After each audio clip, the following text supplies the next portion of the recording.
கர்த்தருக்கு ஸ்தோத்திரம். இந்த நாள் தேன் துளி நிகழ்ச்சியிலே உங்களை நான் மீண்டும் சந்திப்பதில் அதிக மகிழ்ச்சி அடைகிறேன். நேற்று தினத்தில் சவுல் எப்படி சந்திக்கப்பட்டார், இயேசு கிறிஸ்துவினாலே என்கவுண்டர் படுத்தப்பட்டார் என்று நாம் பார்த்தோம். இந்த நாளிலே அதே இயேசு அந்த நேரத்தில் சவுலுக்கு ஒரு காரியத்தை சொல்லுகிறார். சவுலே சவுலே, ஏன் என்னை துன்பப்படுத்துகிறாய்? முள்ளில் உதைக்கிறது உனக்கு கடினமாம் என்று சொல்கிறார். அது ஒரு மிக ஒரு ஓமையான ஒரு காரியம். என்னவென்று சொன்னால், அந்த காலத்தில் ஏரை பூட்டி அந்த மாடுகளுக்கு பின்பாக முள் வைத்திருப்பாங்க. அது முன்னே போகாதபடிக்கு அடிக்கின்ற வேளையில் அது காலை பின்னாலே தள்ளும் பொழுது முள்ளிலே குத்தி அதற்கு தான் வேதனை உண்டாக்கும்.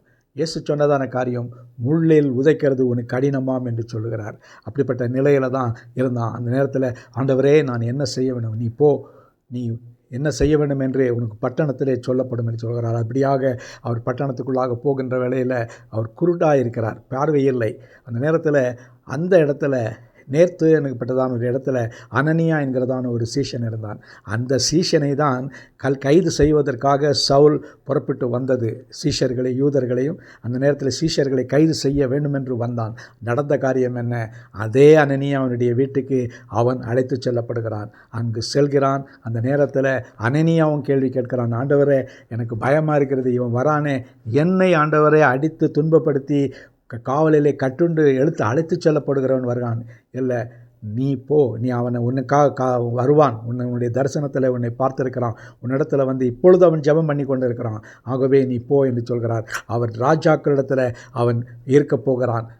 அந்த நேரத்தில் அவன் செய்யப்படுகிறதான காரியங்கள் மிக பயங்கரமாக இருக்கும். அவன் எனக்காக எவ்வளோ பாடுபடுவான் என்று அவனுக்கு நான் காண்பிக்கப் போகிறேன் என்று சொல்கிறார். இதன்படியாக அந்த அனனியாவினுடைய வீட்டுக்கு இந்த இடத்துல சவுல் போகிறார். போனவுடனே அவன் ஏற்றுக்கொண்டு அவனுக்கு ஜெபிக்கிறான். அவனுடைய கண்கள் திறக்கப்படுகிறது. செதில்கள் போன்ற காரியங்கள் கீழே விழுந்த உடனே கண் திறக்கப்படுகிறது. அந்த இடத்துல அனனியா அவனுக்காக ஜெபித்து போஜனம் கொடுத்து திடன்படுத்துகிறான். அதன் பின்பு அவன் செய்ததான ஒரு மகத்துவமான ஒரு காரியம் என்னவென்று சொன்னால், வசனம் சொல்லுகிறது 22வது வசனத்தில், சவுல் அதிகமாய் திடன் கொண்டு, இவரே கிறிஸ்து, இயேசுவே, தான் துன்பப்படுத்தின இயேசுவே கிறிஸ்து என்று திஷ்டாந்தப்படுத்தி தமஸ்குவில் குடியிருக்கிற யூதர்களை கலங்க பண்ணினான் என்று பாருங்க. அப்படியே அந்த நேர் எதிரடையாக மாறுகிறது. அப்படியே ஸ்ட்ரைட்டாக திரும்பி அவனே இப்படிப்பட்டதான ஒரு காரியத்தை சாட்சியாக சொல்லுகிறான்.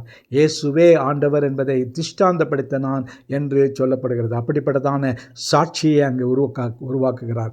அதன் பின்பு அவன் சீஷரோடு கூட கலக்கிறான் என்று பார்க்கிறோம். இந்த நேரத்தில் இப்படிப்பட்டதான வைராக்கியம் கொண்ட சவுலை தேவன் பவுலாக மாற்றினார். 2 பேருக்கும் அர்த்தம் வேறு வித்தியாசம் இல்லை. அவர் சவுல் என்று சொன்னால் எபிரேய பாஷையில், இது புதிய பாஷையிலே பார்க்கின்ற பொழுது பவுல் என்று அழைக்கப்படுகிறார். பவுல் அப்போஸ்தலன் என்று அழைக்கப்படுகிறார். அவருடைய வாழ்க்கைக்காக நன்றி செலுத்துவோம்.